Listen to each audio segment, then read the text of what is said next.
The portal has been different this offseason as opposed to previous years? I don't know that it has been different. We got 3 kids early, and then we've been sitting on it and recruited a couple of kids since, but I don't know that it's been different.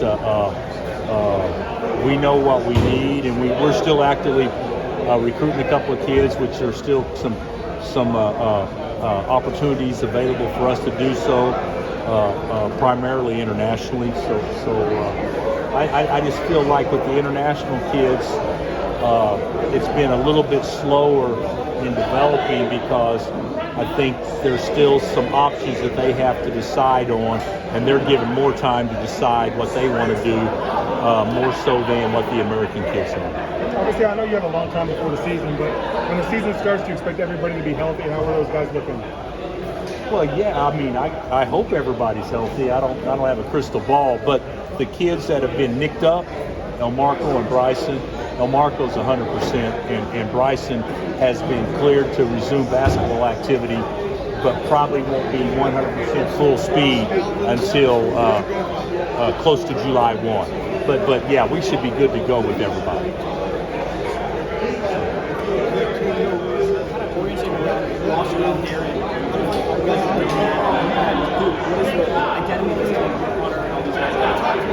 I don't know our identity yet. I think we're immensely more athletic. I would say that I think that we've got good pieces around Darren, without question. The thing about it is, and you guys don't know, because there's no way you should know, but you recruit to fit your needs, and nobody knows our needs better than what we do. And then the other thing is, so much of recruiting is based on reputation. It was that way last year with the portal, to your question. And this year, I think, based on reputation, there's an appearance that maybe we haven't got as highly respected guys nationally. But the bottom line is, you got Bryson Tiller, who's going to be a pro. Marco's going to be healthy, and nobody knows how good Sam Meeks is and how athletic. And then the 3 guys who got out, to me, fit us perfectly. Remains to be seen how the pieces all fit, but I think that we're still trying to improve ourselves, but we've gotten a lot better. Is there anything that particularly looking for from the portal? Well, not necessarily. We're looking forward to trying to sign. I still think there's an opportunity to recruit a big, and then to give us more depth, and then a guard if he can really shoot. So. You talked at Big 12 meetings about wanting to stop dealing in hypotheticals, waiting for the settlement to be done. How much of a challenge has that been, especially not necessarily knowing how many people you'll be able to have on your roster? You know what? I don't know that it's been a huge challenge. Lance has gone through it as much as me on roster limits. Isn't that right? Yes. And is it a challenge? Yes.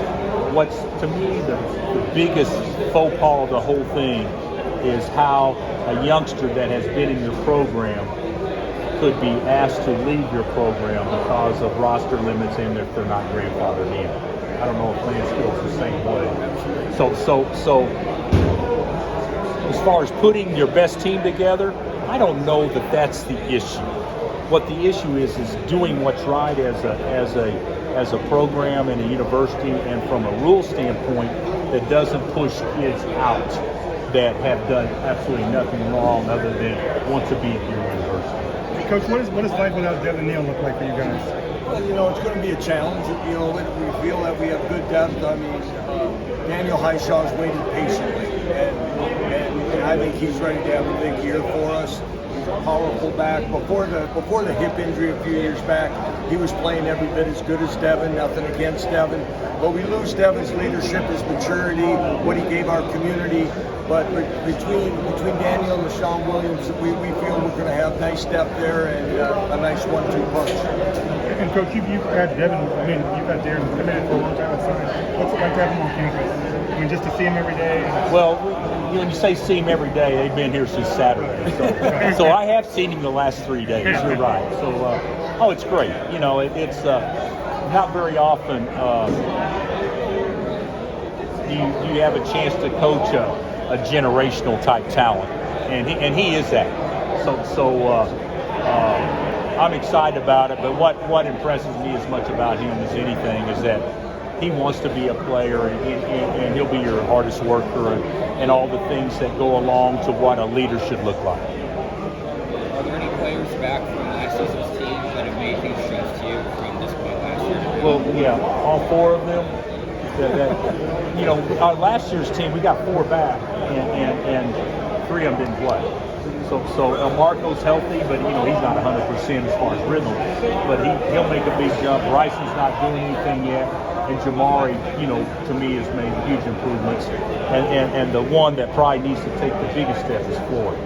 And I think Floyd's had a good spring, without question. But we haven't put our pieces together. We don't know what we look like. Going alongside that with Marco and Jamari last year, what are your expectations of the 2 old kind of say for these guys? I think those were the 2 best. They were probably the 2 best leaders we had last year, and they did it in a way when they didn't even play. So, and when I say leaders, I'm talking about not just on the court. I'm talking about in the dormitory, our culture, the way that we try to live it. I think that those 2 probably have the best leadership qualities of all the returning guys. So they're both much improved. Are you going to wait on the walk-ons or you let them practice? They can practice now.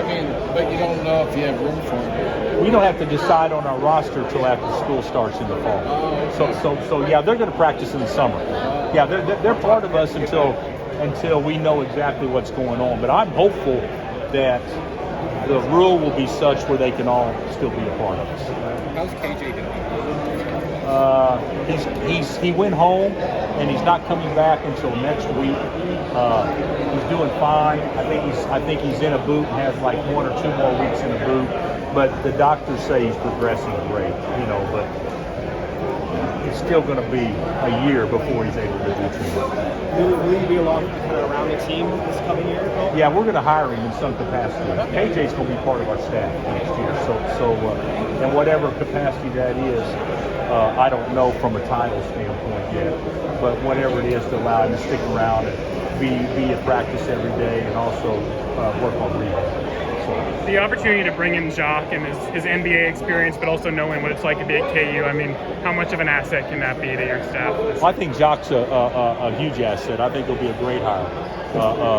Losing Norm and Q, obviously, guys that we know and love and have been so loyal to us is, we didn't want that. But the opportunity to replace Norm with Jock, I think is one that I think everybody's very excited about. What will it take to make up for the culture stuff that you're losing with Q departing?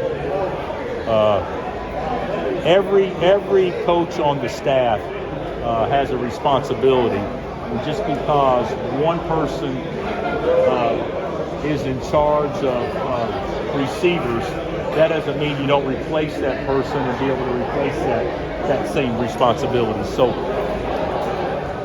losing Q is great, but somebody else will take over that responsibility. So. Anything else for Coach Self?